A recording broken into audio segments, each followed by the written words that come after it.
It was reported earlier in the week that the CIA was giving its raw data, its raw intel to members of Congress who are investigating Russia's meddling in the presidential election.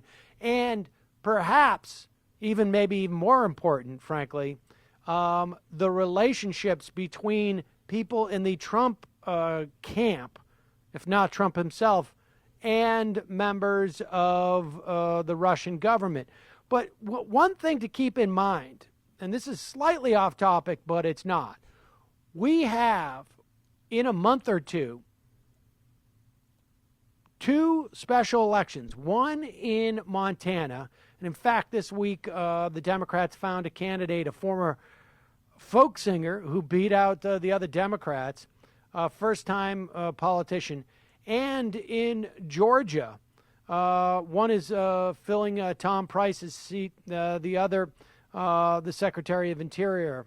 And these two special elections, particularly the one in Georgia, could have a big impact on whether or not we see more calls for investigation from members of Congress. Because, as you know, Farron, this seat in Georgia is what is known as a plus 1.5 R on the partisan index. In other words, Hillary Clinton lost this district by just 1.5 points or so, even though the Republican congressman there won by 20 points. There are 23 congressional districts across the country where you have a Republican congressperson and Hillary Clinton had won.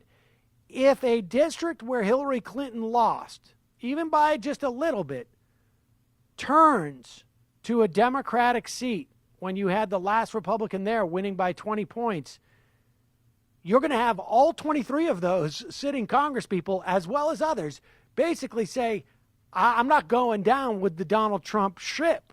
I'm abandoning that ship, and I'm going to start calling for things like investigations. Well, it's been interesting, too, to, along those same lines, to watch Paul Ryan. I follow him closely on Twitter just because it's hilarious to see him every day try to pump out something new about Obamacare while the entire government is burning down around him. But there's a reason he's doing that. It's not just because of Obamacare. It's because he doesn't want to get roped into any of the insanity, basically, that is occurring with the Trump presidency. He is trying to do his own thing. He is trying to, distance himself, to not be involved, to not make a statement one way or the other about anything Donald Trump is doing, because when it comes back time to campaign, they can't hold that against him. Now, they can hold his voting record against him, absolutely. But he's doing his best to not say anything stupid to defend Trump or to anger Trump.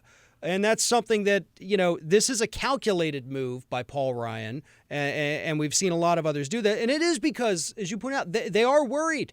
They're getting worried at this point. And if things flip, if this seat in Georgia flips, this could be the turning point. This could be what we need to show people that, look, a red district isn't always going to stay red. If you keep going down this path, we could flip it. We can flip more.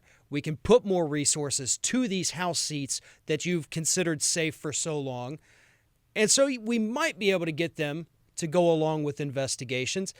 Still a long shot, but the possibility is there right now, at least. Well, we're not going to see investigations of Trump in any meaningful way, but we will see some defectors in the event that that type of House seat, like you say, goes to the Democrats. But, just one other point before we move on here. The reason why Paul Ryan is able to distance himself from Donald Trump, and the same reason why Mitch McConnell is able to distance himself from Donald Trump, is because the Democrats have categorically failed to, and I don't even know if they've even tried, frankly, to tie Paul Ryan and Mitch McConnell to Donald Trump. It was a huge mistake, strategic mistake that Hillary Clinton made in the election, and it's a mistake that the Democrats seem just determined to repeat over and over again. This notion that Donald Trump is going to remain popular is absurd, of course, and you want you want the Republicans to either have to say they're with him or against him. And, I'm going to be talking a little bit later in the program about I don't know what you call it, Trump care or Republic care, or depending on if you comment at Breitbart, Rhino care.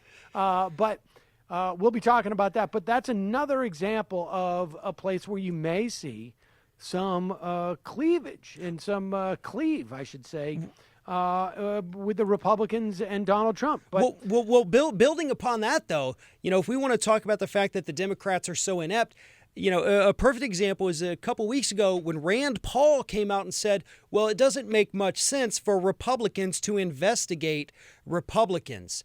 Now, if I'm a Democratic strategist, I am playing that audio clip at every given opportunity, making sure that everybody in this country has heard that as we continue to see these things unfold from the Republican Party, because they're all in this together. Anyone who doesn't want to investigate him is a willing accomplice at this point. And so I just had to add that onto your point about the Democrats not using this material properly, because that soundbite of Rand Paul is so far the greatest one we've had all year.